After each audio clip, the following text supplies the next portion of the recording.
Welcome to the Community Hotline for the people, by the people. I'm your host, Mr. Bob Fang, and today we got Peggy Chen on the hotline. Peggy, why don't you introduce yourself? Hi everybody, I'm Peggy. I'm from Malaysia, KL. So I'm here to answer these questions and hopefully share some interesting stories. Okay, tell us two truths and one lie. I will give an easy one given my background, but okay, I love books. Okay, I do pole dancing for fun, okay. and I cut sugar for 1 year. You did not cut sugar for 1 year. Yeah, I cut it for 6 months. Okay, but not a year. I like that. I like that. How All is right. that so obvious? Like. So tell us, how did you get into pole dancing then, since you brought it up? I look it up online, and everybody who did it seems to have such the confidence in their body and the attitude they have. And I'm like, yeah, I want that. Okay, okay. Tell us about your first pole dancing class experience. I just keep sliding down the pole, and like I kept hitting. It's like you do not know how to grip and where to grip, and it used the part of your body you don't everything you use, like the skin behind your knee, inner thigh, under your armpit, and you go home with bruises all over and pain. It's just a lot of pain. But then you have this acceleration, then you're like, I'm gonna do it again. And you keep coming back. Okay, okay. That's your story.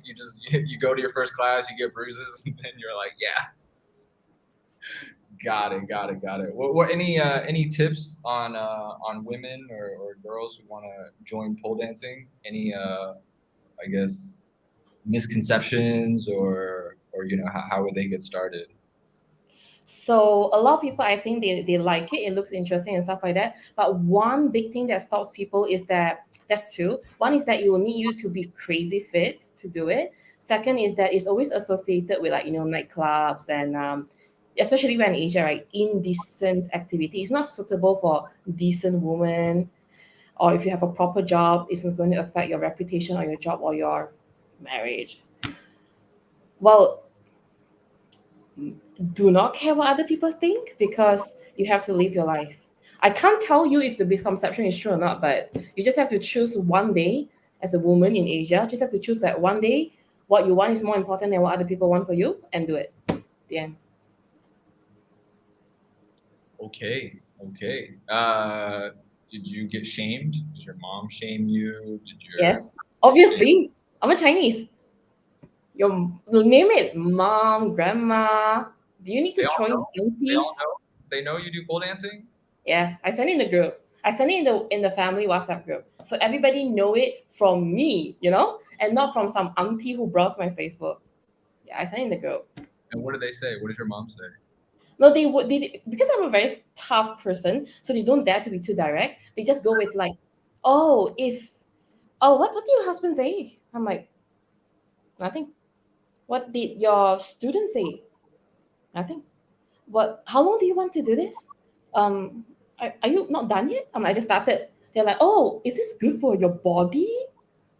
Like, how is that bad? And they're just like, oh, most people wouldn't have done it. I'm like, yeah, I'm not most people. I'm me. So yeah, I love it. I love it. Okay. And you're married? And how old are you? 30. 30? Okay. And your husband didn't say anything? Should he? I mean, no, he didn't. No, You're he the one didn't. that brought it up. You're the one that's saying people are, Yeah. judging you and shaming you. But your husband was supportive. He was like, yeah, she's going pole dancing. Definitely. Yes, and yes, definitely. And I think we have passed the stage where because he's okay, he's not Chinese, he's Indian. So they are very conservative. In certain conception are similar. So we have ironed that out in the beginning of the relationship where I'm like, there's certain thing I need to do. And no matter what that thing is, I will need your support. If you can't give me your support, you need to be quiet.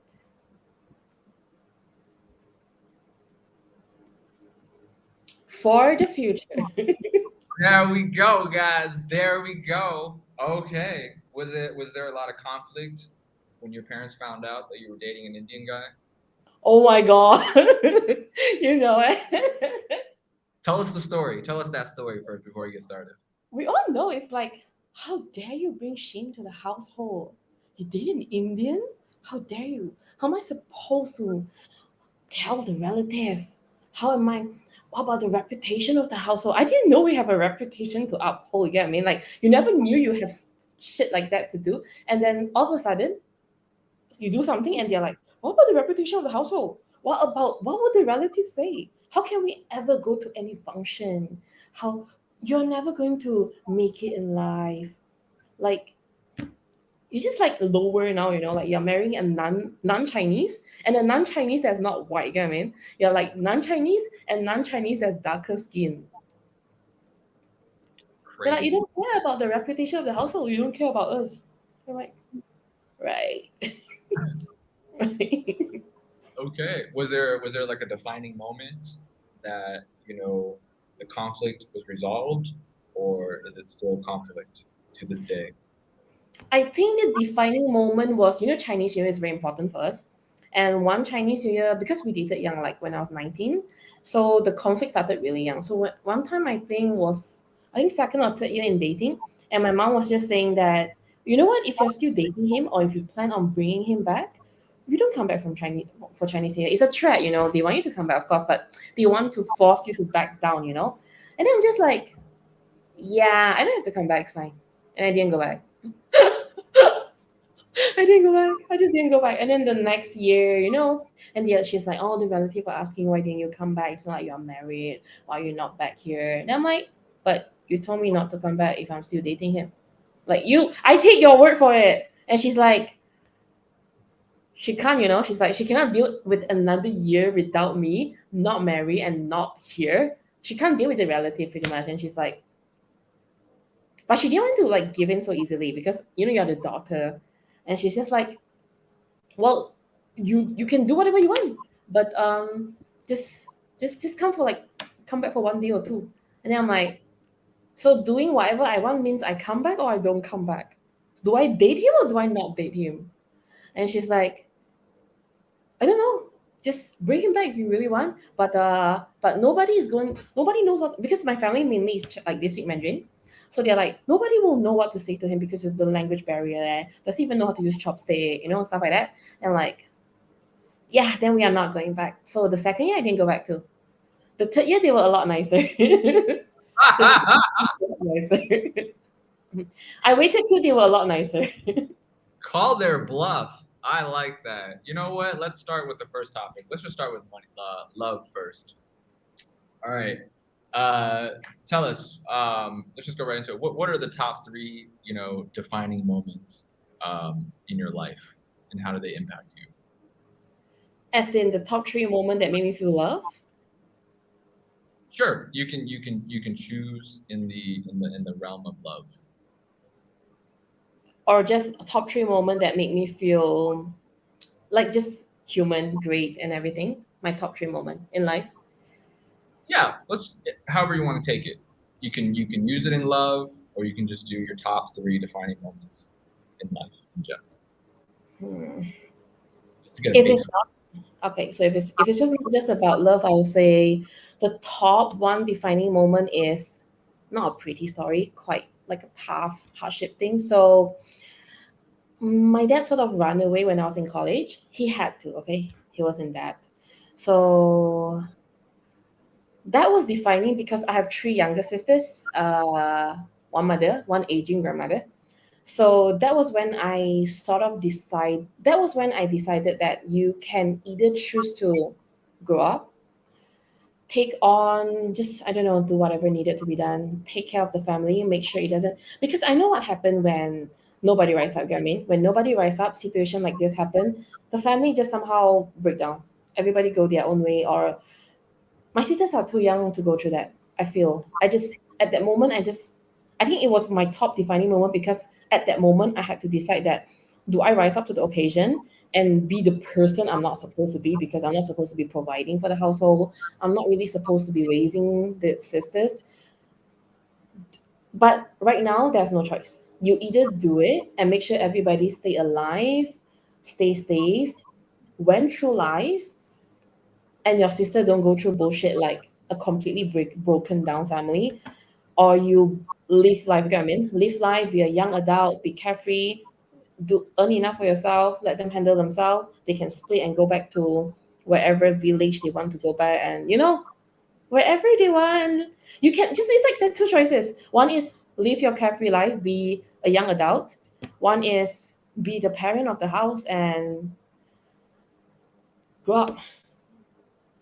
And I Okay. decided to just do it. So I think that is very defining for me, because I realized then that in life you just have to, when you are faced with a choice that you don't really have a choice, the easy way is you get to live an easy life, you get to be who you truly want to be. But that is not the good choice. Don't do what's easy, do what's right. I think I learned then. Always do what's right, even though it costs you. Cost me my Okay. youth. Okay. Yeah. Your dad was in debt, and then he had to run away. Do you still In talk to that. your dad? Have you, or still no Yeah, contact? I do. We need to send him money, right? I mean, He what? we need to send him money, right? How is he going to live?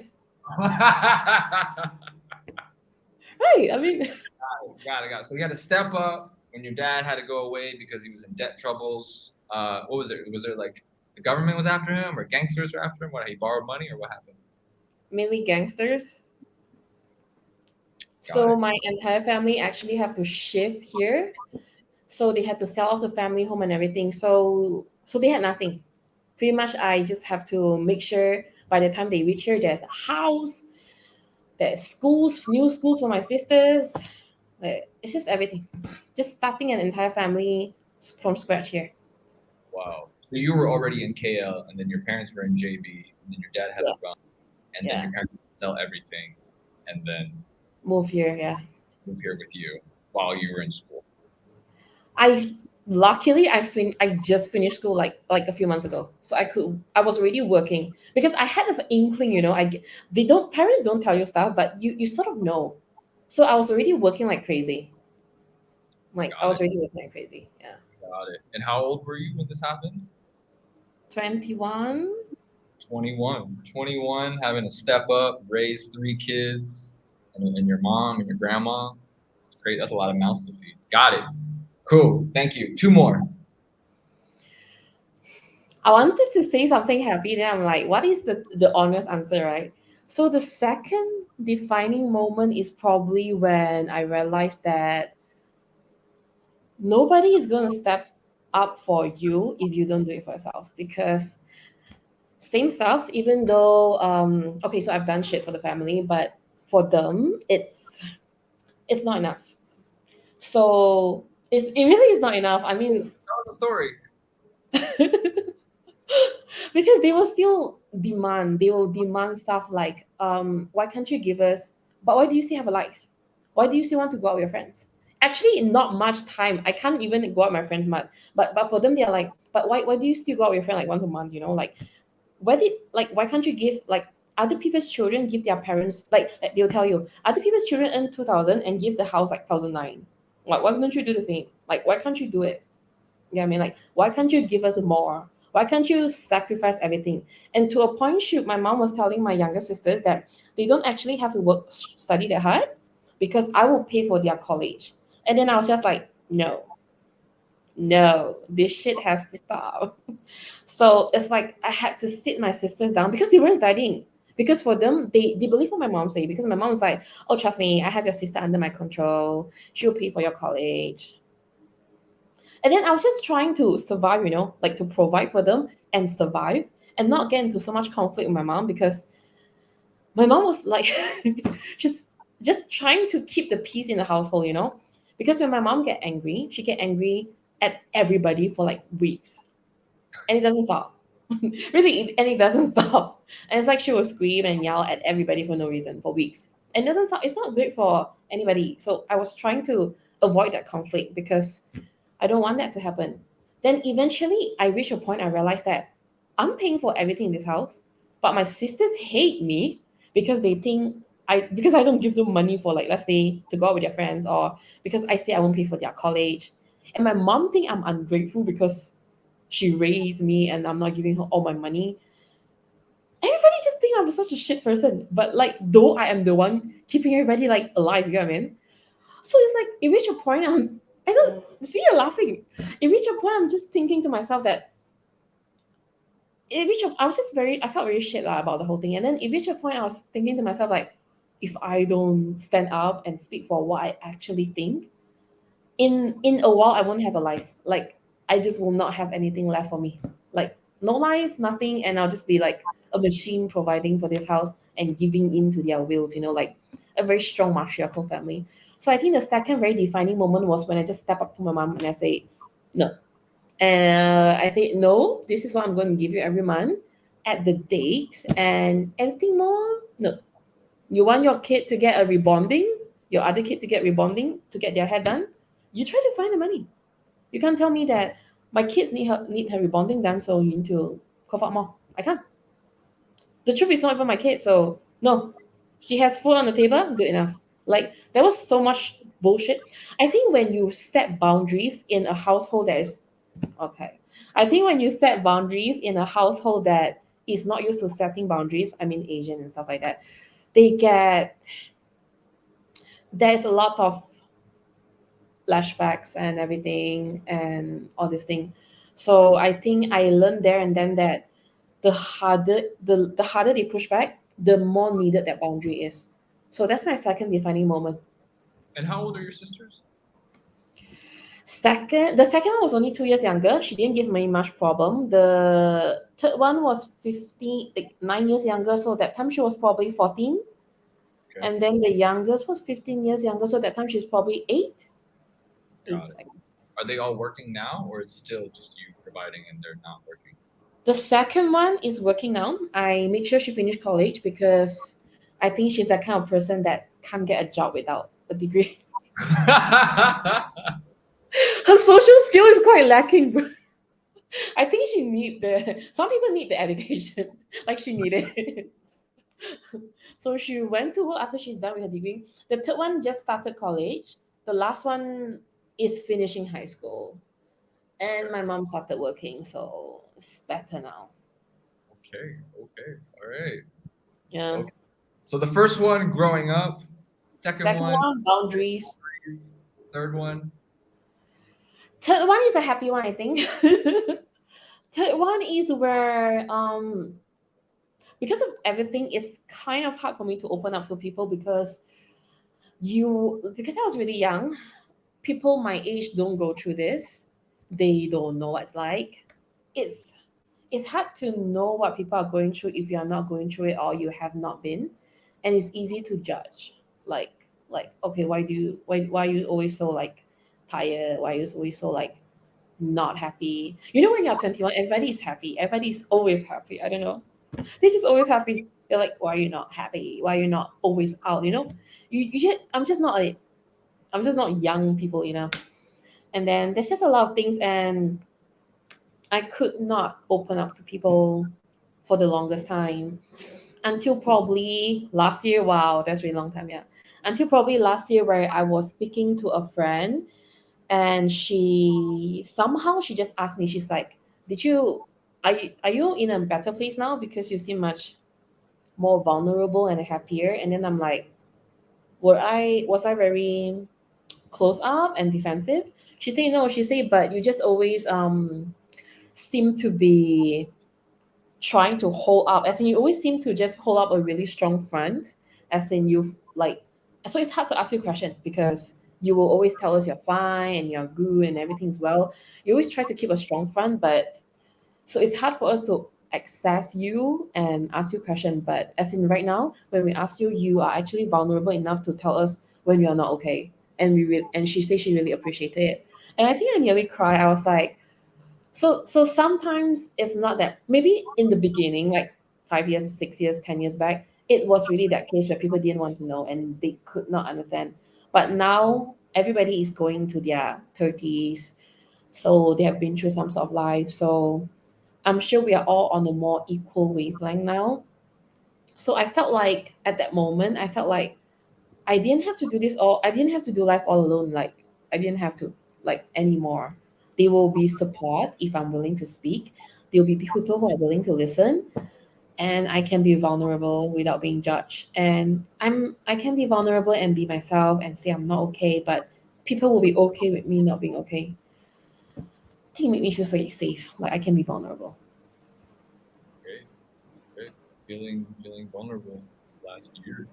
Congratulations on the growth. All right. Okay, sharing the top three. That was deep. I like that. I like that. Thank you so much for being transparent. Um, what is love? For me,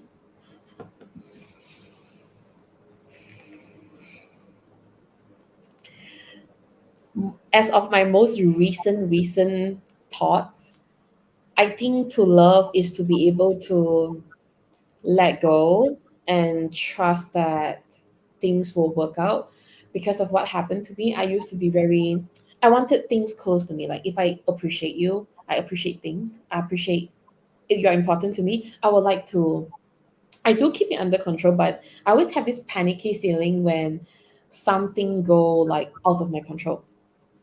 But people you're having relationship with, connection, they're always changing. They cannot be constant. They are not a fixture. You cannot control how people respond. You cannot control how they react. So what I used to do is I will want to control people's response by either being very compromising, accommodating, or acting like I don't care, or when I actually do care. So as of right now, what I have learned is that to be able to love someone is is to have that trust that we have this connection. We are not going to break the connection by each other doing stupid things to ruin it, because we prioritize ourselves, because we love each other, not even just husband wife couple, just friendships are really really important to me. Because you love each other, you will prioritize each other's well-being and this connection over a lot of other stuff that might hurt it. And because of that, you will make choices that will protect this connection. So I think that's love for me, to prioritize the other person and this connection above anything else, to just make that sacrifice. Great. I love it. Just kind of circling back on your top three defining moments. I talked to a lot of kids, and some of them do lose a parent when they're young. You know, whether that's a father or a mother, um, and they do also have to like step up, right, and become like the head of the household. And they could be super young, 13, 14, 15. You know, what advice, would you give to them to kind of, how did you get through it? What would you say to these kids? Is what I'm trying to say if they're going through similar stuff. I think I'm going to cry. This might sound very selfish, but please prioritize yourself, because a toxic parents that need you to step up, they don't know when to stop taking from you. They don't know when to stop taking from you, because if they were to do a good job as a parent, you wouldn't need to do what you are doing right now. So first of all, please prioritize yourself and know that there is a life for you that you deserve, fully deserve. So you might have to step up because you have younger siblings, because you want to keep the family together, because you love your parents, you love your family. You're willing to sacrifice everything to make it work, your future, your studies, to earn that money, to put the food on the table. But while you're doing that, when you can, maybe ask yourself, what could you do for yourself in the future? Is that something you really will want to do? If there is, even if you can't do it right now, hold that hope in your mind. Like it can only happen maybe 20 years later, 10 years later. It doesn't matter. Just know that life is more than what it seems now. It's more than just difficulty and feeding and keeping another day going. If you can go through this right now, don't lose yourself, don't lose your dream, don't lose who you are. People will want you to give that up, because Only when you forget who you are, you can provide, you can give in and fill in the gap and be what the family need. But don't, because you have one life, and that one life is actually meant to be for yourself. So don't forget who you are. Don't give in. You might not be able to verbalize what you want, but always keep that in your head. Like keep it in a place nobody can touch. And then when all this is over, which might take a long time, find yourself back. Love that. Love that. What is your highest ambition in life? Highest ambition. So my initial plan was to be a psychologist and eventually start. My passion is adolescence. So because I was a trouble. I'm a trouble teen. Not to say in the sense where I have criminal behaviors and stuff, but more like my family was problematic, and then my entire area was like a lot of teen pregnancy, parent abuse. It's a lot. People don't address it. So like troubled teenager, is my specific passion. So I think my highest ambition will be to be able to develop technique that could be applicable and usable to be, like when teenagers have problem at home, they act out in school. But when you act out in school, most of the time, first thing is the teachers and your friends, they are like, why is the person acting like that? What's wrong with this person? And you are the troubled one. The moment you are being labeled the troubling one, there is almost no there's almost no alternative for you other than to keep on acting out, or to keep on, people would rather choose to label you than to understand why you're acting that way. So I think my highest ambition will be to maybe, as I go into the field, find a technique, a method to train, like, because the first line of defense is the teachers. The truth is, if the household is breaking down, the first line of defense is school. Everybody has to go to school. It's legal. You will have to go to school to train them enough to. I think a lot of teachers care, but they don't know how to identify what problem is personal, or actually no problem is personal at this point when at their age. It's mostly from the family or environment. Who doesn't want to be a good kid? Who doesn't want to be loved at that age?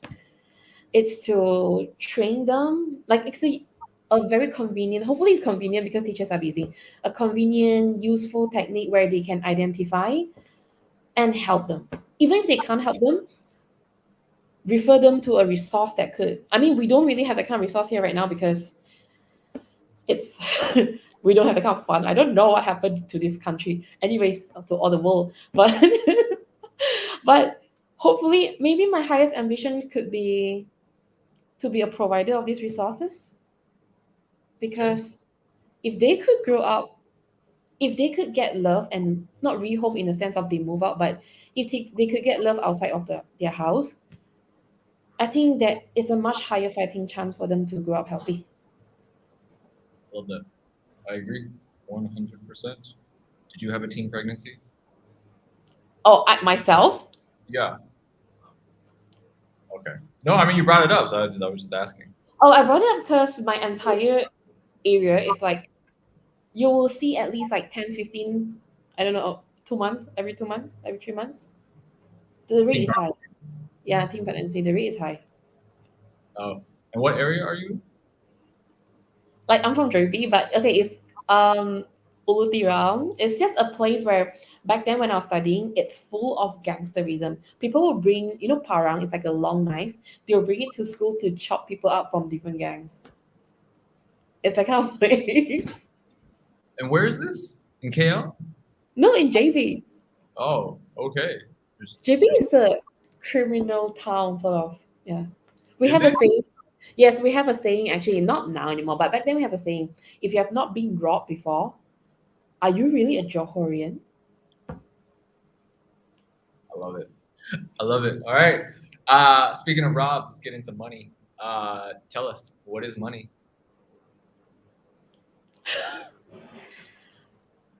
It used to mean money was never really just like money to me. It used to mean security, to keep my family safe, to put food on the table.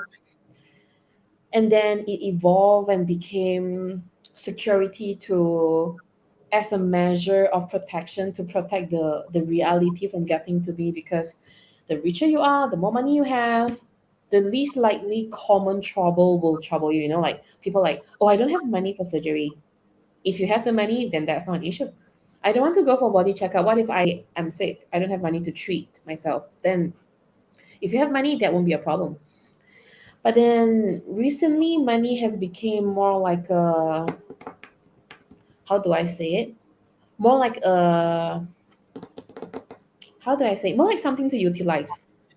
Mm, if you more like something to utilize, like when your basic security in life is not a big problem anymore, you could use it in other ways. Like as of right now, I use it to do what I want, like self improvement, what I want, and then for people around me.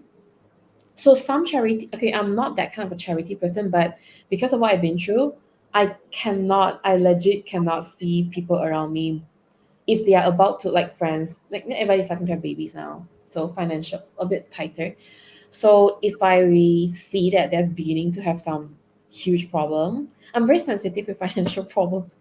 If I sense that they're about to get into it and stuff like that, I wouldn't say anything, but I will sort of like prepare some funds on the side if I could. And then if they really have the need, I will just give it to them. I don't lend money or borrow money, but if people really have the need and they're around me and I know them, I'll give it. Okay. So yeah, Nice. so it's mostly for me, it's like I don't want people to go through the pain I went through, because I felt like it's horrible, it's hellish, and a lot of people, I'm not saying they don't have what it takes to go through it, but I'm saying at our age, if there's people around you who could float your boat a little bit or to make it less painful, I think I found what I'm trying to say. If money could make other people's life less painful, do it. That's pretty much that. Yeah. Got it. Everyone has to eat. I believe in that. Uh, so for the kids, who are in the same situation as you were when you were younger, 90 days, how do they make money in like, How old are this? Like, let's say 18. Let's say they're 18. They have okay, 90 days. 18 is much better. Depending on how many people you have to feed, what kind of lifestyle they want to keep. But basic level, I would say start with, if you are in a not too bad. Okay, so I'll say basic level. A lot of the childcare and lower level tuition center, they are willing to hire you to just mark like maths paper and stuff like that. $6 per hour, lower than McDonald's, but easier to get jobs there. And usually the hours are quite consistent. And it's actually, because 18 sounds like an adult, but still a child, still a child. So if you could put yourself in an environment where actually it's easier to protect yourself, and maybe and easier to protect yourself and meet nurturing adults. I know not all daycare or tuition center bosses are like saints, but higher chances, like I think right now the entire skill is against you. You have to be smart and try to leverage on whatever you can to help yourself out of the situation. So of course I can say go work in 7-Eleven, McDonald's and stuff like that. Yes, you get better money, you get long hour shift, but you're just burning your physical energy. What do you learn? You try to find a job that is low level, that they will accept you as you are, but to a certain extent you learn. You always have to learn, because when you don't learn or pick up any skills, you how long can you do manual labor? I mean, that's the easiest way, probably most money, but how long can you do it? You can't do it for life. Maybe you do it for the next 10 years and your money is better than everybody who's going to college, but how about 10 years later, 20 years later, you can't get stuck in this lifestyle because your parent was shit, because you owe it to yourself. I mean, you deserve a lot more than what life throw you. So if your passion is cooking, be the apprentice of a chef is fine. I mean, or a cook is fine. Do try to find something you like and be the apprentice of those. If you can't, find something that actually make money, like for example, education. And the entry level is not that high if you're just going for tuition center, daycare, Kumon, they pay you $5. Just look at the answer and the kids writing and just mark. Go and watch how they run the center. Go and watch how they run the syllabus. Go and watch Observe everything around you. Learn, absorb, see how people talk, see how they interact with each other. Because usually, if you're coming from this kind of background, likely your parents don't talk to you nice. Likely you do not know how to communicate with people. I'm just being very honest here. Likely you do not know how to communicate with people. Likely you do not know how to say what you are thinking. Expression, it's hard. It's hard when you have nobody to talk to as well. It's hard. So find yourself a place of leverage. Observe how people around you talk. Observe how normal people communicate with each other. Learn those vocab. Learn them. And then one important part is, this part is probably the hardest, your self-talk. It's easy to talk to yourself like you're a piece of shit because likely that's how your parents talk to you. Yes, right too, sorry. Likely that's how your parents talk to you, or likely that's how of the circumstances is so tough. It's so hard to be nice to yourself. So if you can talk to yourself nice, imagine you're your best friend and then she's going through something, he's going through something. Talk to yourself like your best friend. Don't put yourself down because life is really tough enough. So don't put yourself down. Put yourself in a position of leverage if you can, in the most practical possible way. Observe how people communicate. Really, really observe how people talk, like normal people. Because if you're able to communicate, your opportunity is a lot more than if you can't. I think that's like the best advice, I ever heard. I never, I, ne- you know, I, it's usually, people usually say, make the most amount of money, get this job, do this, do that. And you're just like, no, it's about your environment. You want to be in a nice environment. And I think that's super important, longer term, 100%. So absolutely agree with you on that. And Let's you move need on. Sorry, what were you saying? because they also need protection because they are kids. They are not fully developed. They don't know what's good and bad for them. You put them in a better environment, they get protection. They don't turn fully on the wrong path. Absolutely. Absolutely. Okay. Last topic of the day, which is education. What you've kind of been talking about, where your highest ambition is, and where we're headed anyway. Who were you in high school? Who was I? Yeah, who were you in high school? High school, secondary school, right? Yeah, Same. correct, correct. Right. In high school, actually, I was this very popular person. Not like the popular girl vibe. It's more like I was one of the top students. Um, President of some clubs, have a lot of friends. So what we will do is that, wow, wow, so charming. I pretty much was friend with almost everybody in the school, and we organized a lot of activities where, let's say they will say, oh, fundraising, and then I will just, you usually, okay, this is usually how it's like if you're like, the usually most people, they are not participative with school event. Most so you have to really use your friendship to persuade them to join you. so so I think the most fun I've ever had until recently is probably high school, where I go to school, top student, didn't need much extra classes. So after work, after school, we will join all these fun activities like um, we will do great thing for each other's birthday. Like for one fella's birthday, we make a video of his name is Tao Fu. It's like in Chinese Tao Fu, like direct translation. So we created like a disease. My friend created like a disease called Tao Fu disease, where because he has a lot of pimples, so the Tao Fu disease is you will have pimples on your face. So after school, we just go to a house and like make all these and make videos with different dramatic scenario of you caught the Tao disease and you got healed and then we love him and stuff like that. So everybody's birthday we do crazy creative stuff like that. So in high school I was just a very happy person, like really happy, really happy. There's some that's why I was saying that if school can be your second home, even with the traumatic experience at home, you have a second chance. I mean, I was just lucky enough that I was a top student. When you're a top student, even though your behavior might be a little bit off, because I was a little bit off, they First turn of the all, other. what does that mean? A little off. Like I would skip schools and stuff like that. As in, like most people, like like they will record your attendances. I'll probably only go to school 2 days a week. Because you bribed the teachers? No, no, no. They will look the other side because They think you're smart enough. You don't really have to be. You get what I mean? It's just like that. It's just like that. I don't know how to say it. Maybe not like here in KL, but from where I came from, it's a really bad town with a really bad school. They want to keep their KPI. They don't really want to disqualify one of their best student and then be like, we send one less to college this year, or the grades, you know what I mean? Because they want to hit their KPI. So they don't want to write you off as like non-attendee and stuff like that. They don't want you to be labeled negatively. I see. I see. Yeah. Okay. Okay. Can you describe, Malaysian high school? You said you went to a bad school. What does that mean? Like people brought knives to school and Yeah, it's like they are different. I think if I'm not mistaken, there are different level of schools. Mine is bad because okay, the gangsterism is so bad.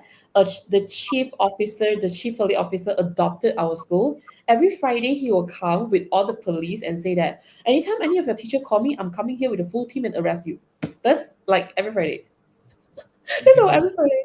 and people Yeah. would get arrested. Yeah, I don't know did they get arrested in school, but yes, you see police all the time. And around our area, as in right outside school or sometimes within school, the canteen, you see gang fights. There's like 20, 30 people fighting each other. It's so normal. It's so normal that for us, because they don't involve the girls, for us, it's like we have to pass through, right? They'll be fighting like 50 people. Just imagine fighting. Sometimes with the chairs, with the table, and we just fist, or just like, the what do you call that, the sticks, the iron sticks and stuff like that. I don't know where they get it from, like, but yeah, like that. And then like you just have to pass through because they're blocking the only way out of school. Why do they have to do it there? But like, and then all you have to say is like, "Excuse me, we have to go." They will like stop fighting, clear a path for you to go. After you're gone, they will continue with the fight. And these are Malay guys. No, it's just all racist. All racist. Oh, it's everybody. Yeah, it's very united. And then like sometimes if you eat in an eatery nearby school, there is risk because you don't know who you're eating with in the same shop. The person at the next table, they might have offended somebody. Like you don't know, you just don't know. So you may be eating halfway and you see a van just stop in front. Okay, this is very extreme cases. You just have to know Johor is like a criminal city, okay? I've asked everybody, like, let me think. I've asked everybody I've met that's not from Johor, like KL and Penang and stuff like that. Nobody have this experience, okay? Just us. We're just extreme. Very, very extreme. And then Okay. like and then from the van they will come like I don't know, like 2, 3 vans, like 20, 30 people with like knives and like sticks and come rushing into the stop. And then we'll just be like, shit, but we are not done with our food and we paid. We cannot go. But if we don't go, we might get involved. But if we go, our food, we have paid for our food. So usually what we do is you will see a bunch of like people in school uniform that's not involved with their plates and the food outside the shop because we're like rushing out the shop, eating outside the shop while other gangsters rush in and beat up whoever they need to beat up. And then like we will go back in after they're done and like put the plates. They will not like probably not be any table if I'm not sure. We'll just put the plate nicely on the counter for the boss and just like leave quietly. So it's What there's danger. what part of Johor is this? Ulu Tiram. Uru Teram? Yeah. You're not going there. Don't worry, you never go there. And what high school did you go to? What's the school called? Do I have to say? Are you going to show this? You make sure you cut this out. American kids, they won't know. It's SMKPW. It was a really, really bad school back then. Now it's Now much better. Huh? now it's a good school. I wouldn't say good, but I would say less criminal activity. We had it really bad. We had it really bad at our time. Got it, got it. With now everyone's on Instagram and Yeah, TikTok. they don't have time to do all this stuff. They're like, who's the next girl I'm going to date? I don't have time to fight. Like, let me go on my phone. Let me post a selfie. Got it, got it. Love it. All right, so before we wrap it up, any last words, any last piece of advice you have? For kids about education. I Anything. This is a really, really boring piece of advice, but if you have no money, if you came from no money, you likely are not going to have any money till you're like working and old. But you're fortunate enough to be allowed to finish at your education. with all you can, grab hold to that opportunity, like for real, because I think if I never went to college for that like 2 3 years, I wouldn't be able. And my dad just ran away, and everything hit me. I don't think I will really have that. I don't. I think my option will be much more limited, and because before I go college, I don't speak English, just Mandarin, pure Mandarin. It's much harder to find. Your choices will be much more limited if you can. And I know education is not a way to measure ability, but we are in the world. We have to play by their rule. So certificate is important. If you are able to go through certain level of education if you're able to, just do it, because that might really help you. Whatever you learn in school might really you really think is boring and not important, or but if you could learn as much as you can, not even just from a textbook, from the classroom. Like if you don't really hate your teacher that much, talk to them. See, like really, like preferences, right? Teenagers about preferences, right? Talk to them, see what they went through, or I don't know if they're open to talk, but see what they went through. What kind of, because likely you don't get enough information about. I didn't even know how to go to college. Like I didn't even know anything like how do I go to college? How do I move to KL? How which college is there? What do I need? Likely they know, because to be a teacher in your school, they had to go through this. So if they're able to tell you something, anything that you did not know, was not able to know, I mean there's internet, but still personal experience, right? Then observe how your friends talk. Some of the friends, especially if you know they are from like a healthier family, you'll see that, oh, they talk differently from me. Their parents talk differently to them than mine. So is this how I should be talking to myself? Just learn, learn as much as you can from all area, more than your classroom, more than everything. So get that cert is important. Play by the rule. We don't have resources or privilege to say, I can play by the rules rule. I create my own rule. No, you have to be certain level of rich to do that, okay? So let's just be very honest here. We are If you are listening and then you are not that level rich, just study. There's nothing you can do anyway at your age. So get that cert. Learn everything and everything you can, because every single thing is going to help you, and go out there and survive. And then when you have passed the stage of survival, live. Yeah. Got it. Thank you. All right. Before I forget, guys, if you guys are going through anything in the U.S., feel free to text home 741-741. This is a real hotline. Someone will answer and help you if you're going through a crisis, if you're not feeling well, need someone to talk to, and if you want to join the community hotline, send me a message, and we'll have you on. Other than that, thank you, Peggy, and we'll see you next time. See ya.